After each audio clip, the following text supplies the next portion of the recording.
Es un placer para mí darles la bienvenida a este tiempo de estudio bíblico.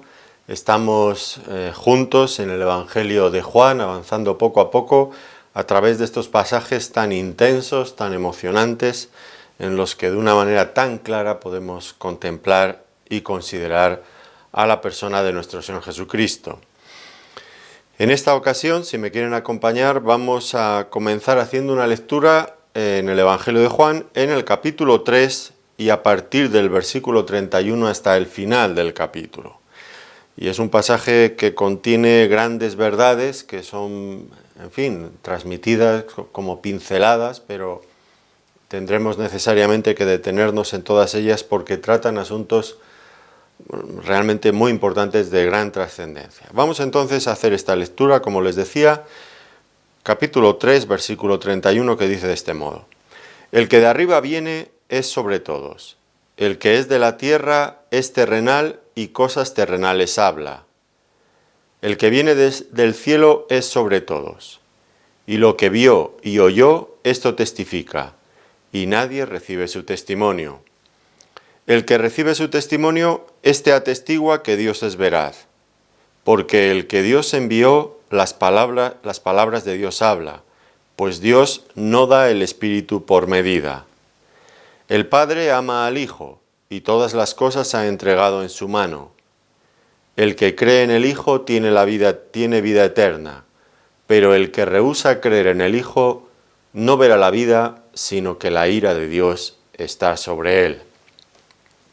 Bueno, ya ven que efectivamente sí que contiene frases de profundo significado.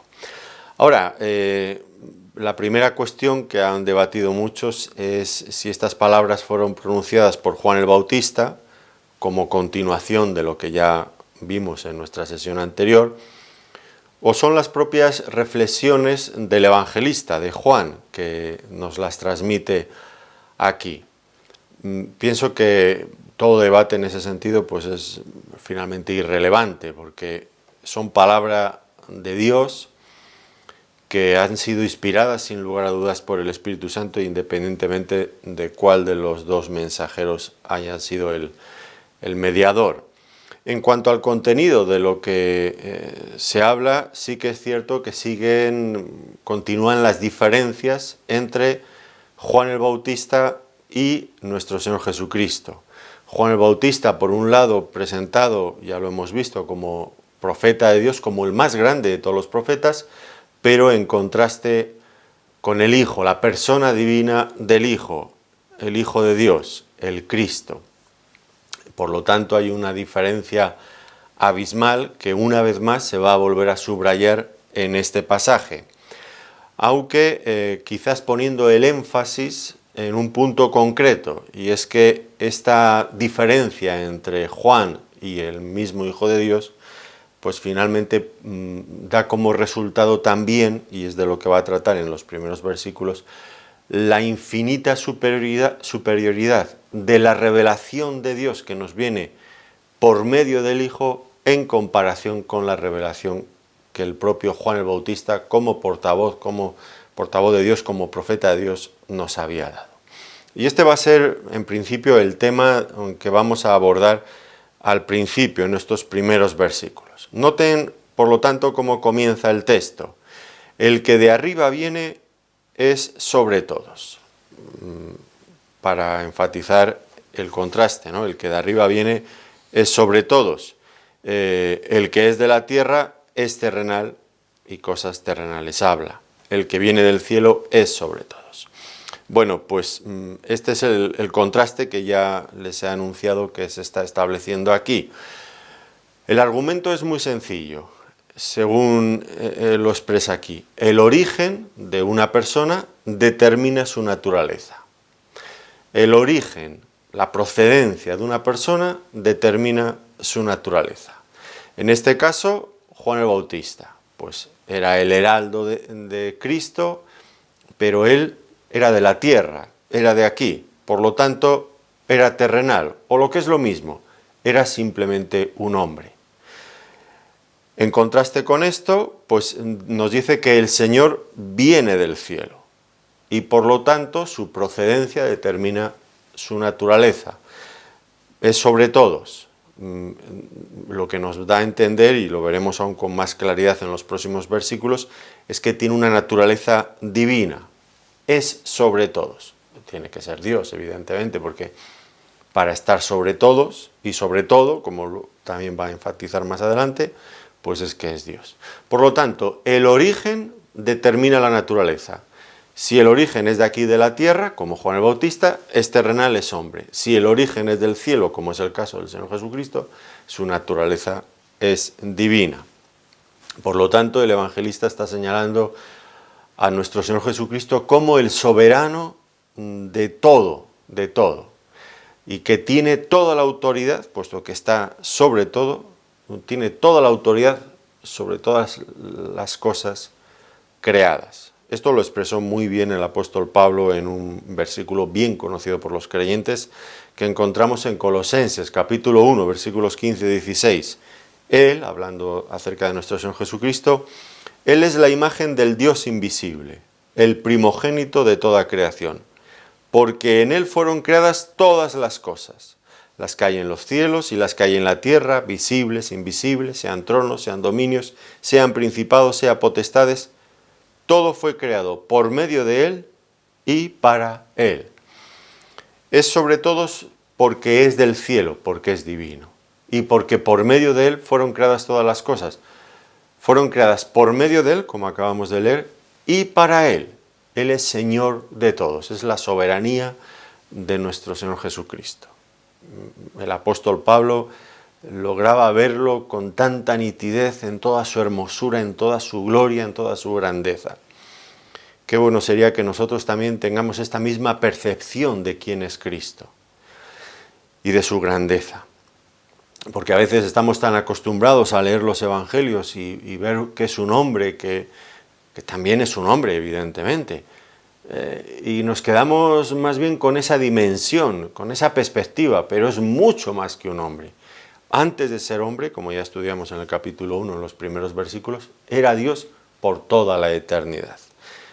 Y hay algunos que lo niegan, aunque lo dice bien claro. En el principio era el Verbo y el Verbo era con Dios y el Verbo era Dios. No estamos elucubrando ni imaginándonos cosas. La Biblia lo deja bien claro, era Dios, y así debemos de verlo.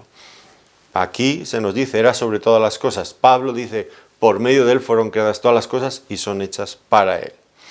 Ahora, tal vez en este contexto concreto que estamos estudiando aquí en Juan, la intención no es tanto tratar la preeminencia o la preexistencia de Cristo en relación a toda la creación material. Por supuesto que eso también está implícito y ya se ha abordado anteriormente como lo hemos visto. Aquí, no obstante, el énfasis recae en otra cosa. Y es que, la idea es que la revelación que nos viene por medio de Cristo, del Hijo, la revelación de Dios que viene por medio del Hijo, es infinitamente superior a cualquier otro testimonio que hayamos podido escuchar acerca de Dios. Porque si antes decíamos que el origen de una persona determina su naturaleza, pues ahora lo que nos va a decir también es que el origen de esa persona también determina la calidad, la naturaleza de sus palabras, de lo que él dice. Lógico. Y lo que viene a decirnos aquí es que, pues si Juan el Bautista era terrenal, era de aquí, era un hombre, pues cosas terrenales habla. Mientras que el que viene del cielo es sobre todos. Y lo que vio yo nos dice, eso es lo que nos cuenta. ¿Y qué es lo que vio yo? Pues si su origen es celestial, nos va a hablar de cosas que él escuchó en el mismo cielo. Esto es algo que ya el Señor había tratado directamente con Nicodemo, lo recordarán en el capítulo 3, versículos 11 y 13. De cierto te digo que lo que sabemos hablamos y lo que hemos visto testificamos, y no recibís nuestro testimonio. Si os he dicho cosas terrenales y no creéis, ¿cómo creeréis si os dijere las celestiales? Nadie subió al cielo sino el que descendió del cielo, el Hijo del Hombre que está en el cielo. Y en este sentido, sin que perdamos de vista el contexto de lo que venimos hablando, es la comparación en el ministerio de entre Juan el Bautista y el mismo Señor Jesucristo. Aquí se ve clarísimo la distancia entre ambos. Juan el Bautista era una voz que hablaba en el desierto, un eco que llegaba desde la eternidad, pero no podía ofrecer la claridad diáfana, nítida de la voz del Verbo encarnado, que nos viene a hablar de aquellas cosas que él mismo había vivido en el seno del Padre, como dice en el capítulo 1 y versículo 18, a lo largo de toda la eternidad. Si alguien podía revelar perfectamente la naturaleza, la esencia, el corazón de Dios, ese era el mismo Hijo de Dios, el Cristo, el Hijo de Dios hecho hombre. Y eso es lo que nos dice. Y lo que vio y oyó, esto testifica. Ahora, cuando establecemos esta comparación, que no la estamos estableciendo nosotros, sino la propia palabra de Dios entre los hombres, el testimonio dado por los hombres y el testimonio dado por Cristo, no estamos negando con ello, a pesar de que vemos la enorme diferencia, pero no negamos lo que la propia Escritura dice, que los santos hombres de Dios hablaron siendo inspirados por el Espíritu Santo. Eso está en 2 de Pedro, capítulo 1, versículo 21. Por supuesto que era palabra de Dios inspirada por el Espíritu Santo, pero la palabra que nos ha venido por medio del Hijo es muy superior y es definitiva, es concluyente, es el clímax de la revelación de Dios.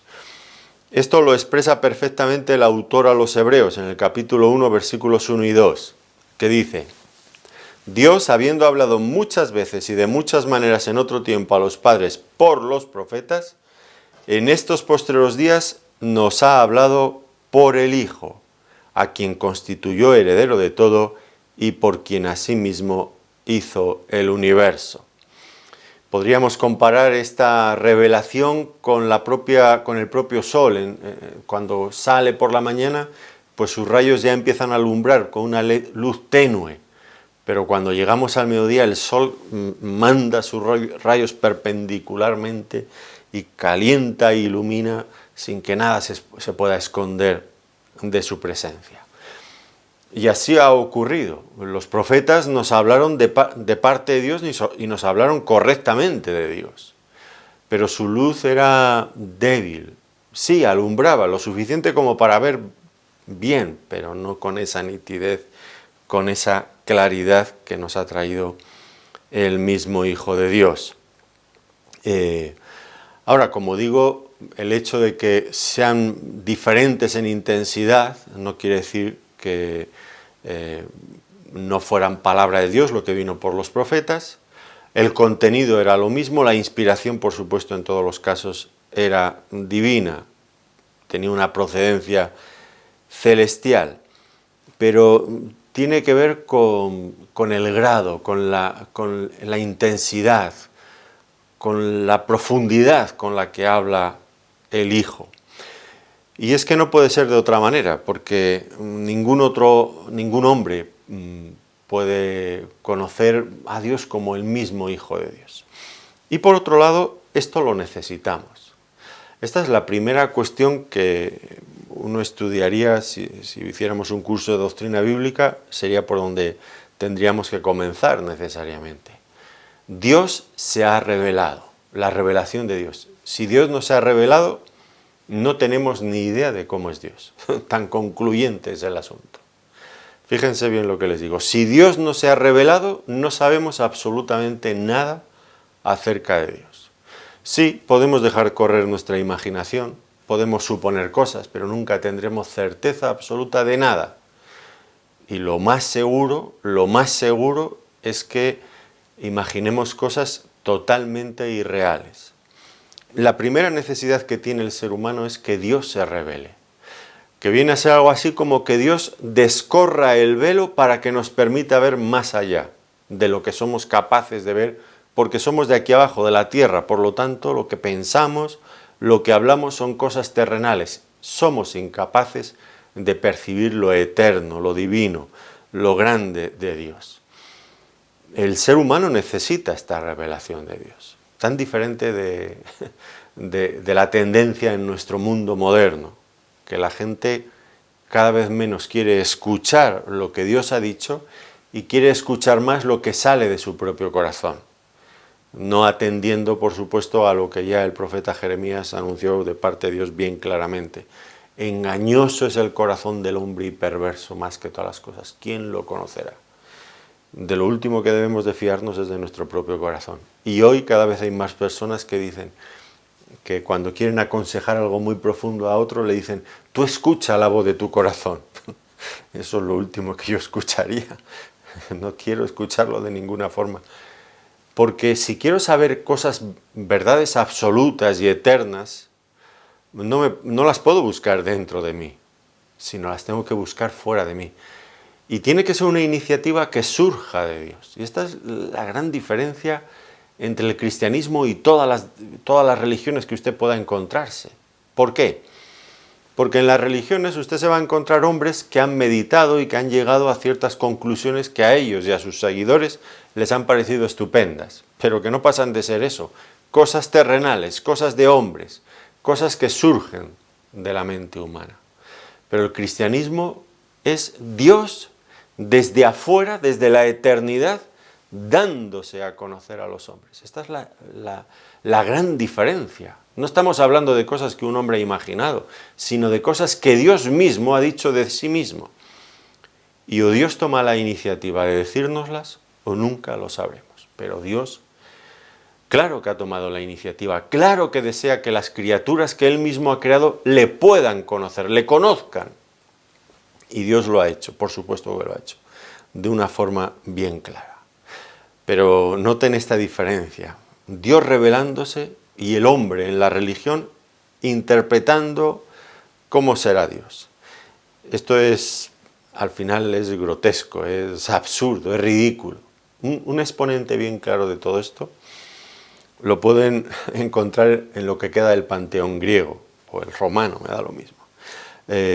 Dioses creados por los hombres, que al fin y al cabo pues eran dioses creados a la imagen y semejanza de los hombres, con un poco más de poder que ellos, sí, pero al fin y al cabo con los mismos defectos, las mismas debilidades y a veces peores que las de los hombres.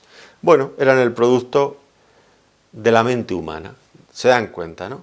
Mientras que Dios crea hombres a su mientras que los hombres crean dioses a su propia imagen, a imagen del hombre, con sus mismos defectos, con sus mismas bajezas, Dios crea hombres a su propia imagen y semejanza. Hagamos al hombre a nuestra imagen y semejanza, dijo Dios en el primer capítulo de Génesis. Es tan diferente, Dios creando hombres a su imagen, los hombres creando dioses a su propia imagen.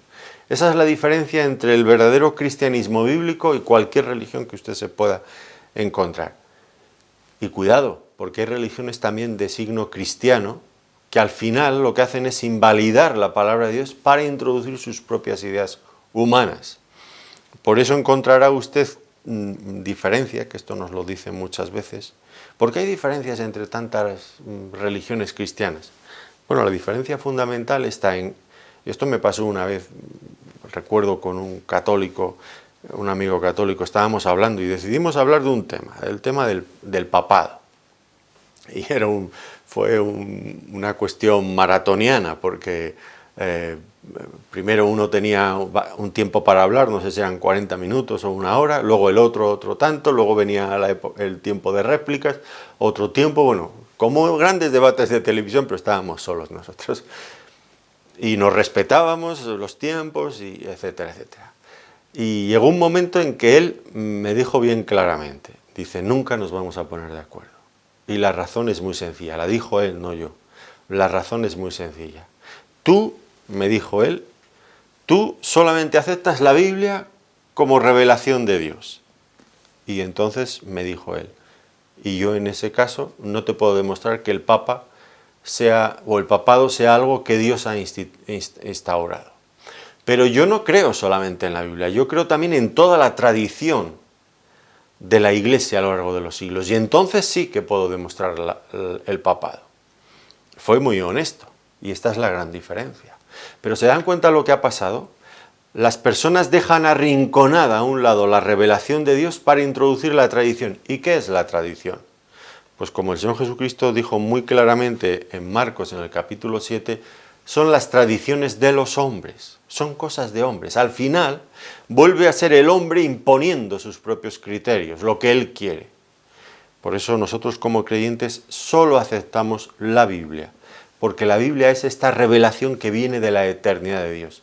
La religión y las tradiciones son cosas que los hombres intentan añadir hasta asfixiar e invalidar la propia palabra de Dios. Y esto es lo que ocurrió, tenemos un ejemplo clarísimo en el judaísmo de los días de nuestro Señor Jesucristo, que el Señor lo condenó tajantemente. Vosotros con vuestra tradición invalidáis la palabra de Dios. Y eso mismo, el mismo error, con todas las características, ha sido lo que ha repetido la Iglesia Católica. Y viene a ser lo mismo, hay que tener muchísimo cuidado, no me canso de enfatizar este punto. La revelación de Dios, bien dada por sus profetas o especialmente por su Hijo Jesucristo, es desde afuera, desde la eternidad hacia nosotros. La tradición de los hombres o cualquier cosa que surja del corazón de los hombres es eso, el hombre hablando desde dentro de sí mismo. Y eso, como dice aquí, el que viene de arriba, cosas de Dios habla, pero el que es de abajo, pues cosas terrenales habla. Y los profetas del Antiguo Testamento, es verdad, eran hombres, pero hablaban, como hemos leído antes en 2 de Pedro, siendo inspirados por Dios. Así que cuando comparamos estas revelaciones, la revelación de Dios con las tradiciones o las cosas de los hombres, y la revelación de Dios que vino por los profetas y la que vino con el Señor Jesucristo, pues desde luego, si queremos aprender algo con la máxima claridad, pues tenemos que mirar necesariamente al Señor Jesucristo. ¿Qué pasó con las religiones del panteón, con los dioses del panteón griego? Pues que hoy nadie cree en ellos, evidentemente. Pero la palabra de Dios sigue teniendo relevancia para el hombre del siglo XXI, lo mismo que tuvo para el hombre del siglo I. Para el hombre que vivía en la Roma imperial, o el que vivía entre los bárbaros, o el que vivía en África, lo mismo que para el hombre de hoy. Para el hombre tecnológico, para el hombre que todavía vive en zonas rurales, para el hombre culto, para el hombre ignorante, para todos los hombres de todos los tiempos y de todas las razas y de todas las culturas, la palabra de Dios hoy sigue siendo relevante. Y va a encontrarse usted cristianos por toda la faz de la tierra, de todas las condiciones que usted pueda imaginar. Y ellos mismos le van a explicar eso. La palabra de Dios es relevante. ¿Dónde quedaron los dioses del panteón griego? Pues en ruinas. Y tal vez queda algo en algún museo. Punto y final. Pero como la palabra de Dios dice, los cielos y la tierra pasarán, pero mis palabras no pasarán, dice el Señor en Mateo capítulo 24, versículo 35. La gran diferencia. Tomemos en consideración estos hechos, la procedencia de la revelación, y quedémonos exclusivamente con aquello que tiene garantías de venir de afuera, de parte de Dios. Y excluyamos y dejemos al margen y con toda la desconfianza posible aquello que surge del corazón humano. Ahora el Señor dice aquí en este pasaje algo sorprendente: y nadie recibe su testimonio. Esto sin duda es una hipérbole, una exageración, que no es nadie en el sentido absoluto, por lo que luego va a decir a continuación. El que recibe su testimonio, bueno, es una forma de hablar típica de Juan. Nadie recibe su testimonio. El que recibe su testimonio, bueno, pues creo que no requiere explicación, lo entendemos. Es una forma de enfatizar ciertas cosas que por otro lado consigue su fin, evidentemente. Bueno, ¿qué es lo que viene a decirnos aquí? Pues algo asombroso, algo inesperado. Si la revelación de Dios era tan clara, como acabamos de ver, que el mismo Hijo de Dios, venido desde del seno de la divinidad, a revelarnos las cosas profundas y eternas de Dios, con un mensajero con un portavoz de tal categoría, lo lógico sería que los hombres se abrieran a escuchar, a aprender, a creer esas grandes verdades. Sin embargo, lo que aquí se nos muestra una vez más, porque ya lo hemos visto antes, es esta dura oposición del hombre a recibir la revelación divina. Que como digo, ya lo hemos visto anteriormente, en el capítulo 1, versículos 9 al 11, dice: aquella luz verdadera que alumbra a todo hombre venía a este mundo. En el mundo estaba y el mundo por él fue hecho, pero el mundo no le conoció. A lo suyo vino y los suyos no le recibieron. En el capítulo 3, en el versículo 19, y esta es la condenación, que la luz vino al mundo y los hombres amaron más las tinieblas que la luz, porque sus obras eran malas. Y queremos ver aquí, seguramente, en este versículo que estamos viendo ahora, nadie recibe su testimonio, como si Juan el Evangelista se estuviera haciendo eco del lamento de Dios. El lamento de Dios al ver a esta obstinada incredulidad de parte de la mayoría de los hombres. ¿Cómo puede ser? ¿Cómo puede ser que habiendo una revelación tan clara el hombre rehúse, se niegue a recibir su testimonio? Ahora, no podemos hablar del fracaso de Dios de ninguna de las maneras. Dios ha hablado con total claridad.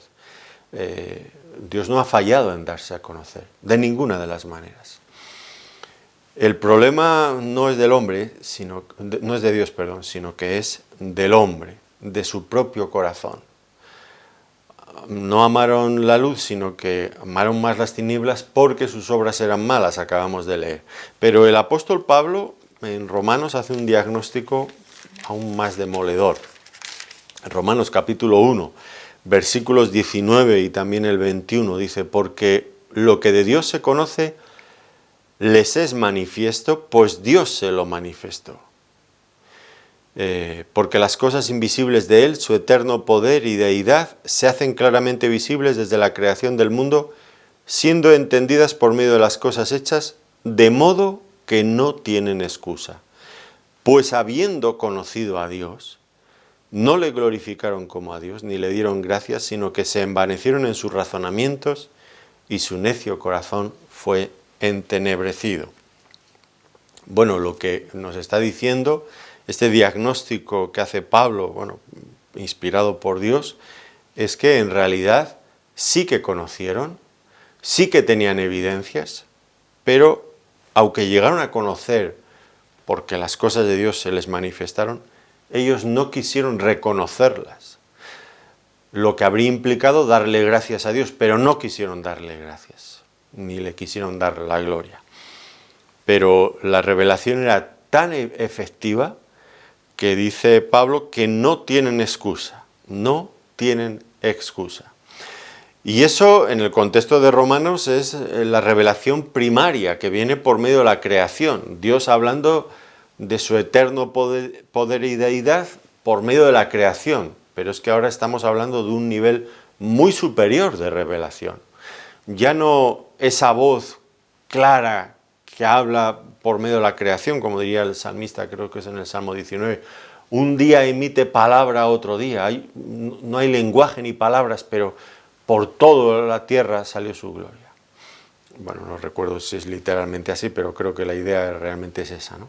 Ese es el lenguaje no hablado de la creación. No, aquí estamos hablando de un lenguaje que sí que es hablado y que nos viene nada más y nada menos que por el mismo Hijo de Dios encarnado. Por lo tanto, si con aquella revelación no tenían excusa, con esta aún mucho menos. No es que Dios ha fracasado en darse a conocer, sino que el hombre no ha querido por la maldad de su propio corazón y por eso rechazan la verdad.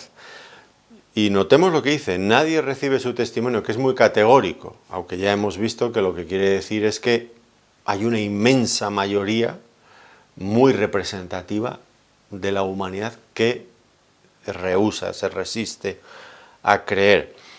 Y esta incredulidad, que es un virus terrible, terrible, dentro de cada ser humano, pues se da en el mundo, pero se transmite, traspasa las barreras y se introduce dentro del ámbito del cristianismo y de la cristiandad. Claro que sí, claro que sí.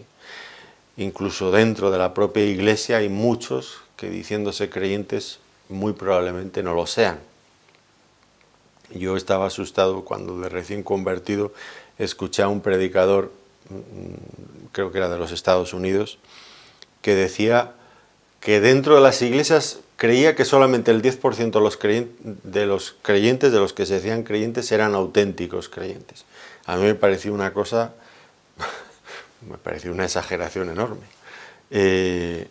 Con el tiempo he ido conociendo cosas y, hombre, yo no soy nadie para juzgar al mundo ni para hacer valoraciones de ese nivel, pero evidentemente creo que la experiencia me ha enseñado, fuera de toda duda, que hay muchos que se dicen creyentes y que no tienen la vida de Cristo en su interior, ni actúan ni viven por el Espíritu Santo, ni manifiestan las obras de Dios, ni el carácter cristiano, ni nada por el estilo. Y esto tampoco es nuevo, porque ya hemos considerado en este mismo Evangelio que el Señor, había muchos que decían creer en Él, pero que Él no se fiaba de ellos. Bueno, son detalles que tenemos que tener en cuenta. Personas que quizás en algún momento pues, han sentido ilusionados por los milagros o por algunas cuestiones más espectaculares del cristianismo, pero que no han rendido sus vidas a la verdad de Dios, ni para obedecer al Señor como su Señor, ni, en fin, que en el momento que las cosas se tuercen un poco, olvidan las demandas de Dios y las demandas del Evangelio. Hay que tener en cuenta una verdad que el mismo Señor Jesucristo dijo y que no siempre tenemos en cuenta. Los verdaderos cristianos, que viene a ser lo que nos está diciendo este pasaje también, el verdadero cristianismo, los verdaderos cristianos siempre han sido, siempre son manada pequeña, tal como lo describió el Señor Jesucristo en Lucas capítulo 12, versículo 32. Por esto, a veces me preguntan la gente, ¿y vosotros cuántos sois en la iglesia? Esto aquí en España es una cosa que te lo preguntan una y otra vez. ¿Vosotros cuántos sois? Yo siempre les digo, somos pocos, muy pocos. Ah, ya lo sabía yo. Y con eso ya dicen, piensan, no puede ser verdad lo que este predica, porque si son pocos, pues es que hombre, pues... si hablo con algún católico, pues, ¿y vosotros cuántos sois? Les dices pocos, ellos te dicen, no es, nosotros sí que somos muchos. La Iglesia católica, omnipresente, grande, tantos y tantos católicos. En España, 40 y tantos millones de católicos. Claro, me cuentan también a mí y a todos los que fueron bautizados de niños. No hay forma de borrarse del catolicismo, pero luego está llena de católicos no practicantes que no creen en ninguno de los dogmas del cristianismo ni de la Iglesia católica, lo que ella ha añadido además de lo que la Biblia dice, no creen nada, pero claro, figuran nominalmente y nos desprecian y dicen, vosotros sois pocos, eso es evidencia de que no sois la verdadera Iglesia de Dios. Bueno, no lo olviden lo que el Señor Jesucristo dijo, el signo para identificar, una de las características para identificar a la verdadera Iglesia de Dios es que siempre han sido manada pequeña. Y igual que decimos esto del catolicismo, pues me atrevería a decir que ese cristianismo de masas que se está popularizando en algunos lugares,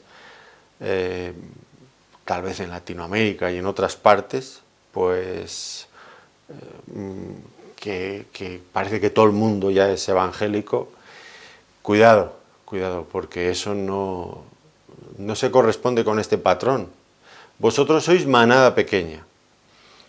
Cuidado, siempre hay que desconfiar de todos esos movimientos populistas y que se expanden, que luego, yo, desgraciadamente tristemente he tenido ocasión de conocer a muchísimos de esos nominalmente creyentes y tienen unas vidas que conozco personas no creyentes con una moralidad y con una vida muchísimo mejor que la de ellos, a nivel familiar, a nivel laboral, a nivel social, en tantos y tantos factores.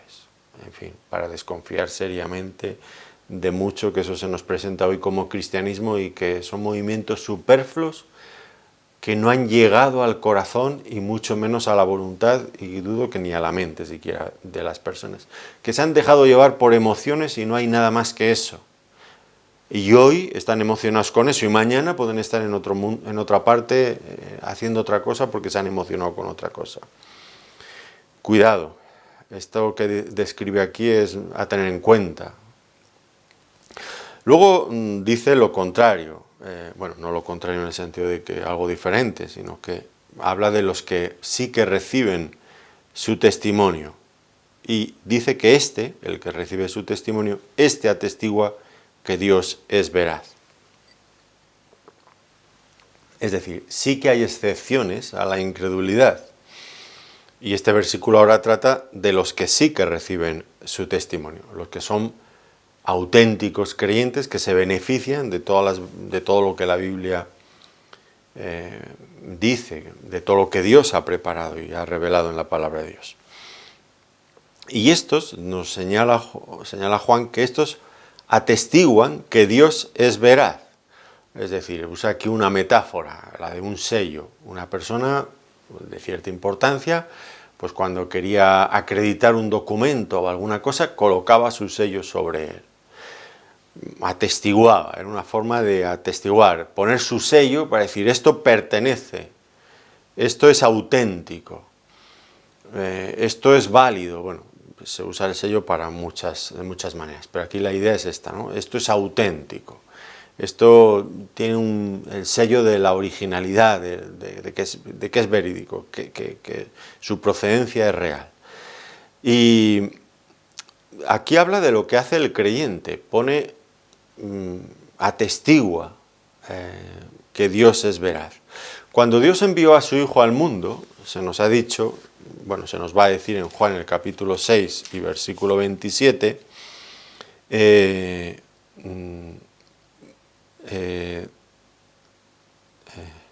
trabajad no por la comida que perece, sino por la comida que a vida eterna permanece, la cual el Hijo del Hombre os dará, porque a señaló Dios el Padre. Es decir, Dios puso su sello de aprobación sobre su Hijo. A señaló Dios el Padre. Ahora, los creyentes, lo que hacemos cuando creemos, cuando recibimos su testimonio, lo que hacemos es atestiguar que Dios es veraz. Es decir, nosotros ponemos de alguna forma, diferente, pero bueno, la idea viene a estar en la misma línea, nosotros ponemos nuestro sello sobre Cristo. Es decir, cuando Dios envía a su Hijo al mundo, Dios pone su sello sobre su Hijo, señala a su Hijo. Cuando nosotros ponemos nuestra fe en Dios, pues ponemos también nuestro sello de aprobación, decimos, verdaderamente es el Hijo de Dios. Hay una correspondencia entre lo que el Padre señala y lo que nosotros señalamos. El Padre señala a su Hijo como el auténtico, como su enviado, como aquel que venía de su parte, y nosotros decimos, efectivamente, viene de parte de Dios, es el que Dios ha enviado, es el auténtico Hijo de Dios. Esta correspondencia entre lo que Dios ha dicho y lo que ahora la persona que cree dice. Al fin y al cabo, la fe auténtica consiste en hablar lo mismo que habla Dios, o estar de acuerdo con lo que Dios determina. Claro está que para creerlo y, por supuesto, también para obedecerlo. Esto es la verdadera fe. La verdadera fe coincide en aceptar lo que Dios ha dicho. Eso es la verdadera fe. La verdadera fe no es creer lo que a mí me da la gana, lo que a mí me parece, lo que me han dicho otros. No. La fe auténtica, la fe que salva, es creer lo que Dios ha dicho y estar de acuerdo con Dios. Y hay personas que no se hacen cristianos porque sencillamente no están de acuerdo con Dios. No están de acuerdo con Dios en cuanto a la persona de su hijo, que sea lo que dice ser, que haya hecho lo que dice que ha hecho, o no están de acuerdo con Dios en algún principio moral, en alguna cuestión, en algún mandamiento. Lo discuten y no están de acuerdo con Dios. El verdadero creyente sí que está de acuerdo. Coincide en afirmar que lo que Dios ha dicho es verdad y lo acepta, lo asume como suyo propio. Eso es la fe que salva, cuando estoy de acuerdo con lo que Dios ha dicho. No cuando obligo a Dios a que Él acepte lo que yo pienso y lo que yo creo y lo que a mí me gusta, no. Sino cuando yo acepto lo que Él dice. Es que lo otro sería, bueno, una barbaridad, ¿no es cierto? Esta misma verdad, desde una perspectiva contraria, negativa, es lo que vemos en 1 Juan en el capítulo 5 y versículo 10. El que cree en el Hijo tiene el testimonio en sí mismo. El que no cree a Dios le ha hecho mentiroso porque no ha creído en el testimonio que Dios ha dado acerca de su Hijo. ¿Lo ven, no? El que no cree, aquí estamos hablando del que recibe su testimonio, o sea, el que sí que cree. Pero el que no cree, dice, desde esa otra perspectiva, desde ese otro ángulo negativo, dice ahora Juan, el que no cree, pues hace a Dios mentiroso, porque no ha creído en el testimonio que Dios ha dado de su Hijo. No habla lo mismo que Dios dice. Dios ha dado testimonio acerca de su Hijo y nosotros decimos que no creemos en el Hijo. Pues entonces, ¿qué estamos diciendo? Pues estamos haciendo a Dios mentiroso. Esto es muy grave, muy grave.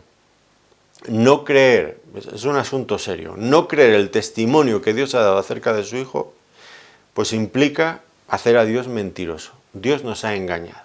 Si yo no creo que Cristo sea el Hijo de Dios, con todo lo que eso implica en la palabra de Dios, y eso es lo que el Padre ha dicho de Él, cuando ha dado testimonio de Él, este es mi Hijo amado, que es una frase que se repite en varios contextos y en varias ocasiones a lo largo de los Evangelios, pues si yo no acepto ese testimonio que Dios ha dado de su Hijo, estoy diciendo que Dios me ha mentido, que Dios es mentiroso.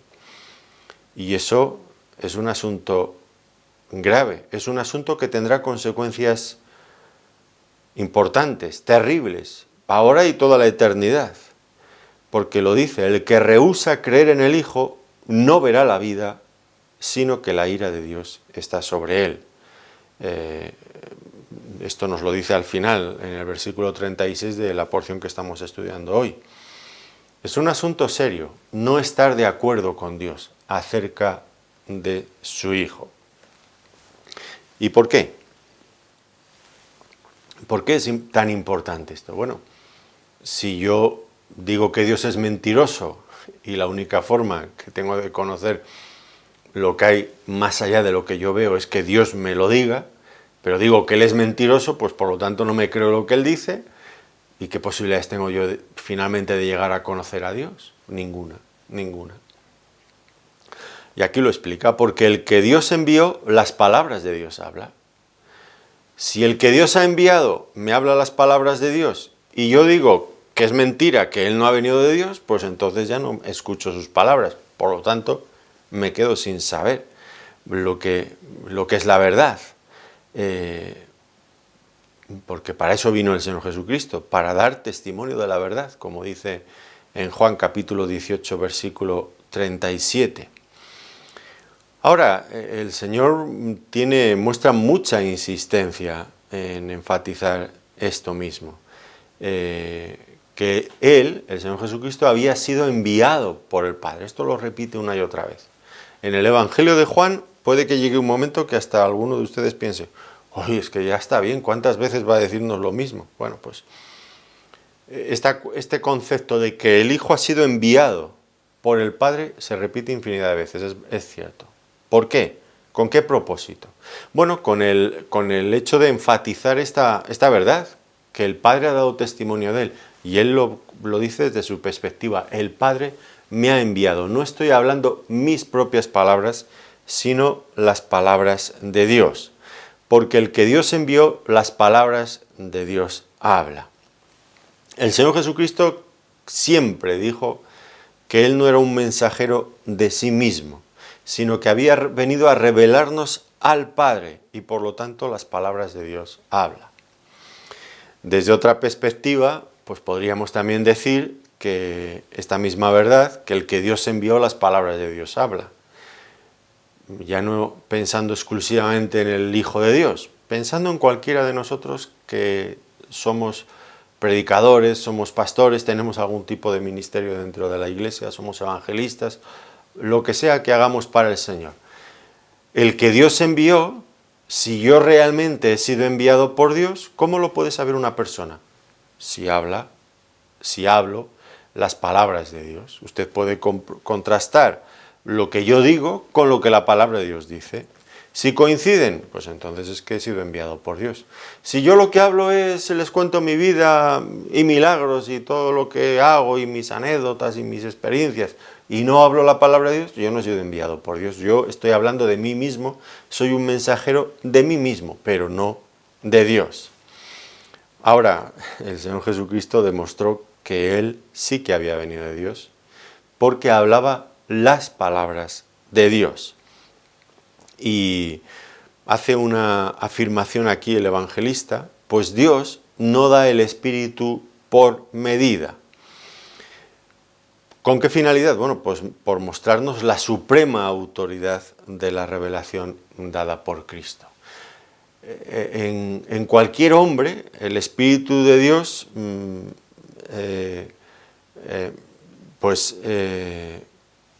recibimos el Espíritu de Dios con limitaciones. ¿Por qué? Porque no es que Dios no nos quiere dar el Espíritu Santo sin medida. Claro que quiere dárnoslo sin medida, pero tenemos una capacidad para recibir la obra y el poder y al Espíritu Santo limitada, porque al fin y al cabo no dejamos de ser hombres que resistimos con bastante frecuencia, que contristamos, que apagamos al Espíritu Santo. Claro, Dios querría darnos muchísimo más, pero hay una limitación, no por parte de Dios, sino por la nuestra. Pero aquí lo que se subraya es acerca del Señor Jesucristo. A Él no le es dado el Espíritu por medida. ¿Por qué? Porque hay una identificación entre el Hijo y el Espíritu Santo como personas de la única divinidad que hay, personas del único Dios, pero hay una afinidad, hay una comunión íntima entre el Padre, el Hijo y el Espíritu Santo, que por supuesto el Hijo disfrutaba de la presencia del Espíritu Santo como nadie más pues lo puede hacer en este mundo, porque era el mismo Hijo de Dios. Cuando pensamos en la presencia del Espíritu Santo en la persona de Cristo, vemos que en cada instante de su vida y de su ministerio el Espíritu Santo estuvo presente, sin medida. Fue concebido por obra del Espíritu Santo, Mateo 1:18. Fue ungido por el Espíritu Santo en su bautismo, Marcos capítulo 3, versículo 16. Fue conducido por el Espíritu Santo al desierto, Mateo capítulo 4, versículo 11. Fue llenado por el Espíritu Santo para llevar el mensaje de salvación, Lucas capítulo 4, versículos 18 al 21. Fue ofrecido en la cruz por el Espíritu Santo, Hebreos capítulo 9, versículo 14. Fue levantado de entre los muertos por el Espíritu Santo, Romanos capítulo 1, versículo 4. Y como culminación a su obra, bautiza con el Espíritu Santo, Marcos capítulo 1, versículo 8. En nuestro caso, ya digo, el Espíritu Santo, Dios no quiere dárnoslo con medida, por supuesto que no, pero ponemos tantas y tantas limitaciones.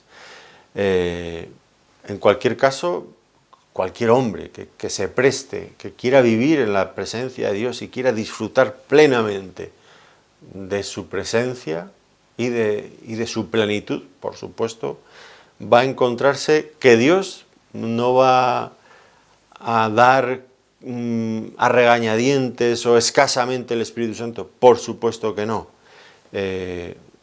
Tendremos todo lo que deseamos y más allá de lo que deseemos, seguro. El Espíritu Santo está en nosotros, hemos sido sellados por el Espíritu Santo y actuará en nosotros en toda su plenitud en la medida en que le dejemos. Pero cuántas veces nuestra propia carnalidad impone limitaciones al Espíritu de Dios. Pero Dios desea darnos sin límite. Hay una ilustración muy bonita en el Antiguo Testamento, en los tiempos del profeta Eliseo, una viuda muy pobre que le pidió ayuda a Eliseo. Y Eliseo le dijo, ¿qué tienes? Tengo una tinaja con aceite, una vasija con aceite. Y esto es lo que me queda y lo gastaré y me moriré de hambre. Y él le dijo, busca tinajas, vasijas por todos los lados y llénalas del aceite que tienes, en la única vasija que tienes. Y esa mujer fue buscando por todos los lados vasijas y llegaba a casa y rellenaba el aceite de aquella vasija que tenía, nunca se gastaba, iba llenando y llenando y llenando y aquello se iba multiplicando. Hasta que llegó el momento que le dijo al profeta, ya no tengo más. Bueno, pues vende todo lo que has conseguido y con ello pues puedes seguir viviendo. Una ilustración muy hermosa. Cuantas más vasijas consiguiera, más se llenaría. Y así es el Espíritu Santo dentro de nosotros, es una fuente inagotable. Y Dios quiere hacer con nosotros mucho más de lo que nosotros muchas veces, lamentablemente, deseamos hacer. Pero si le dejáramos, por supuesto que el Espíritu Santo obraría en nosotros de una forma plena y absoluta. Ahora, cuando hablo de esto, depende de en qué contexto ha sido educado usted como creyente, pues estará pensando en el Espíritu Santo para grandes dones espectaculares, para hacer milagros de sanidad, para hablar en lenguas, para otras cosas. Bueno, yo no voy a entrar en esta discusión, pero sí que tengo muy claro una cosa, porque la palabra de Dios lo dice. Y lo dirá el propio evangelista Juan en los capítulos 14, 15, 16 de este evangelio, en el sermón del Señor en el aposento alto, el sermón de despedida con sus discípulos. Cuando Él anuncia que les iba a dar el Espíritu Santo, les dijo, Él me glorificará a mí, porque tomará de lo mío y os lo hará saber. ¿Cuál es la finalidad del Espíritu Santo? La finalidad última del Espíritu Santo. Glorificar al Hijo. Si lo que yo hago glorifica al Señor Jesucristo, pues eso viene del Espíritu Santo. Si lo que yo hago simplemente me glorifica a mí, me exalta a mí y no hace más que eso, pues evidentemente no estoy obrando por el Espíritu Santo. Pero si tenemos este deseo auténtico, genuino de honrar al Señor Jesucristo, por supuesto que el Espíritu Santo, necesitamos el Espíritu Santo y Él nos lo va a dar sin medida. Ya digo, es nuestra carnalidad la que limita, desgraciadamente, todo esto en nosotros. Continúa diciendo, el Padre ama al Hijo y todas las cosas ha entregado en su mano. Y aquí se establece una diferencia más entre el Hijo y todos los demás profetas de la antigüedad. Los profetas, ¿qué fueron? Fueron siervos de Dios, siervos en la casa de Dios. El Hijo es el Hijo de Dios, está en su casa. Esto lo expresó muy bien el autor a los Hebreos en el capítulo 3, versículos 5 y 6. Y Moisés a la verdad fue fiel en toda la casa de Dios como siervo, para testimonio de lo que se iba a decir. Pero Cristo como Hijo sobre la casa. Y aquí lo que se subraya ahora es que Dios ha señalado, ha establecido a su Hijo como el administrador y mediador de todo lo concerniente al plan divino de redención del hombre. Esto es lo que significa que todas las cosas ha entregado en su mano, que en otros pasajes viene a decir lo ha constituido como Señor de todos. Esto es la idea. Él tiene autoridad plena en este ámbito de la redención. Por supuesto también la tiene en el ámbito de la creación. Esos dos ámbitos quedan perfectamente explicados en Colosenses, en el capítulo 1, a partir del versículo 15, creo que es, donde se presenta a Cristo como el que tiene todo el control y todo el dominio, toda la autoridad en el ámbito de la creación y también en el ámbito de la redención. Él es Señor de todos, sobre todo. Claro, esto ya lo tenía antes, como Hijo de Dios en la eternidad, por supuesto lo tenía. Pero aquí se añade este matiz, como hombre, ahora hecho hombre por medio de la encarnación, Pues el Padre le ha concedido lo mismo, que también tenga toda la plenitud en relación con la salvación de los hombres, como dice allí mismo en Colosenses, bueno, en el capítulo 2, versículos 9 y 10, porque agradó al Padre, bueno, y también en el capítulo 1, agradó al Padre que en él habitara toda plenitud. En relación a Cristo como hombre, en el ámbito de la redención, tiene toda la autoridad, de él depende todo. El Padre ha dado todas las cosas en las manos del Hijo, como lo vemos en tantos y tantos lugares. Por ejemplo, en Lucas 10:22 dice: todas las cosas me fueron entregadas por mi Padre, y nadie conoce quién es el Hijo sino el Padre, ni quién es el Padre sino el Hijo, y aquel a quien el Hijo lo quiera revelar. Juan capítulo 17, versículo 8, las palabras que me diste les he dado, y ellos las recibieron. Juan capítulo 17, versículo 22, la gloria que me diste yo les he dado, y ellos la recibieron.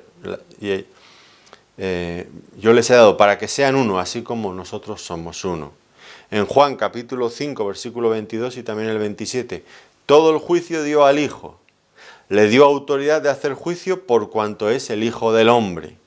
Mateo capítulo 28, versículos 18 y 19, toda potestad me es dada en el cielo y en la tierra, por tanto, id y haced discípulos a todas las naciones.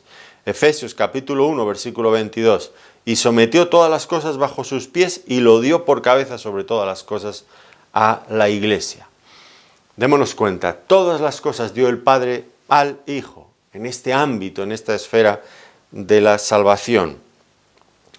Algunos han querido ver en esto una relación de inferioridad. Si el Padre da al Hijo, pues es porque es inferior, dicen ellos. Pero no es esto lo que está tratando aquí, es todo lo contrario. Está hablando del amor que el Padre tiene hacia el Hijo y que ese amor ha existido durante toda la eternidad y que ahora, en esta etapa, cuando Él se humilla y se hace hombre, ese mismo amor sigue existiendo entre el Padre y el Hijo.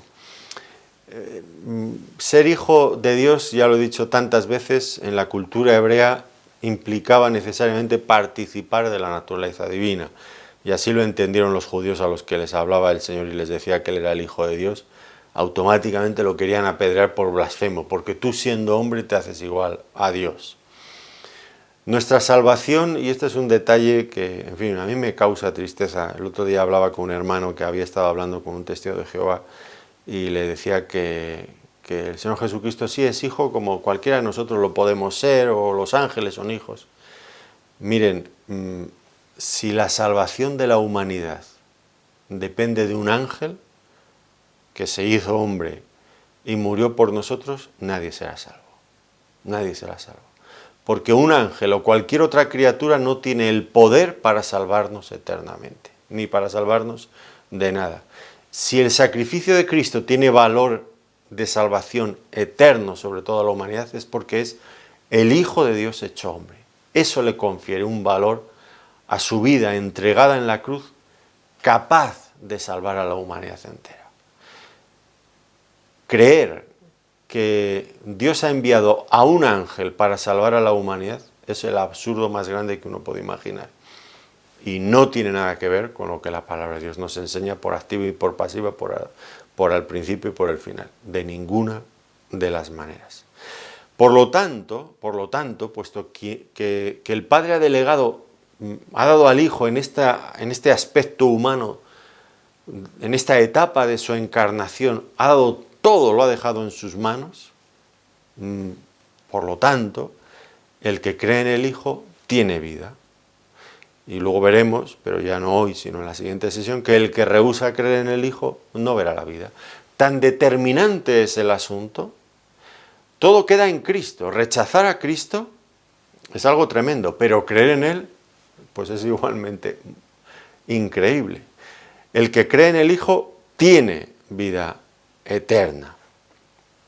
Pues esto viene a decirnos todo lo anterior, este énfasis de quién es este que viene del cielo, su naturaleza, quién es, sus palabras, lo que Él dice, el testimonio que Él da, la autoridad que el Padre le ha dado, pues todo esto que hemos venido considerando, finalmente tiene como propósito demostrarnos que la revelación divina proporcionada por Cristo, al igual que su propia salvación, pues son infalibles, seguras, ciertas. Podemos creer en Él, al punto de que si lo hacemos, pues tendremos vida eterna. Todas las cosas han sido entregadas por el Padre, las ha puesto en Cristo. En Él está la vida, pero del mismo modo, fuera de Él no encontraremos ni esperanza, ni salvación, ni revelación, ni vida, nada, absolutamente nada de lo que el hombre necesita a ese nivel. Todo está en Cristo y lo llegamos a tener en tanto y cuanto vinculamos nuestra vida con Él por medio de la fe, por medio del arrepentimiento. Como dice Pablo en Colosenses capítulo 2 versículos 9 y 10, porque en Él habita corporalmente toda la plenitud de la deidad, y vosotros estáis completos en Él. Es en Cristo, fuera de Cristo no hay nada. Porque es a Cristo quien el Padre ha designado para que en Él habite toda la plenitud. En Él está todo lo que nosotros necesitamos, todo lo que nosotros podemos conocer de Dios, todo el poder para salvarnos, para santificarnos, para darnos vida, todo está en Cristo. Fuera de Él no hay nada. Ahora, notemos aquí lo que dice. Dice que tiene vida eterna. No dice que tendrá vida eterna, sino dice que tiene vida eterna. Lo que implica que no tenemos que esperar a morirnos para saber si la tenemos, sino que ya la tenemos. Esto especialmente es el tema siempre con cualquier amigo católico romano. Si le preguntamos, ¿y tú tienes seguridad de que vas a ir al cielo? Eso nunca se sabe hasta el final. Y si usted le dice, pues y usted es un creyente, le dice, yo sí que estoy seguro que voy a ir al cielo, ya tengo la vida eterna. ¡Hala! ¡Qué creído que eres! ¿Quién te crees que eres tú? ¿Te crees que eres tan buena persona? No, lo que queremos decir es justo lo contrario. No estamos queriendo decir que somos muy buenas personas, sino que somos tan malas personas que hemos tenido que buscar a Cristo para que sea nuestro sustituto y pague por nuestra maldad, porque Él sí que era bueno y Él sí que tenía el poder para salvarnos, que necesitábamos un Salvador. Pero ya es en este momento, en el momento en que uno se convierte, que tiene vida eterna. Tenemos vida eterna, somos justificados, tenemos la paz para con Dios, somos adoptados como hijos de Dios, somos beneficiarios de todas sus promesas, etcétera, etcétera, etcétera. Tenemos esta certeza absoluta, no porque nosotros seamos buenos, sino porque confiamos en alguien que es muy grande y creemos en la suficiencia absoluta de la obra que Él ha hecho en la cruz a nuestro favor. El que cree en el Hijo tiene vida eterna, porque Él es grande, inmensamente grande, tanto en la revelación que ha dado de sí mismo y de Dios, como en la obra que Él ha hecho.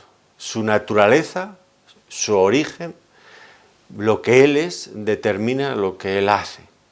Y tanto en su revelación como en la obra de salvación a nuestro favor, es inigualable. Es de Él de quien dependemos para recibir las bendiciones de Dios. Pues lo dejamos aquí. Tenemos otra parte importante que tratar que es muy delicada, pero lo haremos en la próxima sesión. El que rehúsa creer en el Hijo no verá la vida, sino que la ira de Dios está sobre él.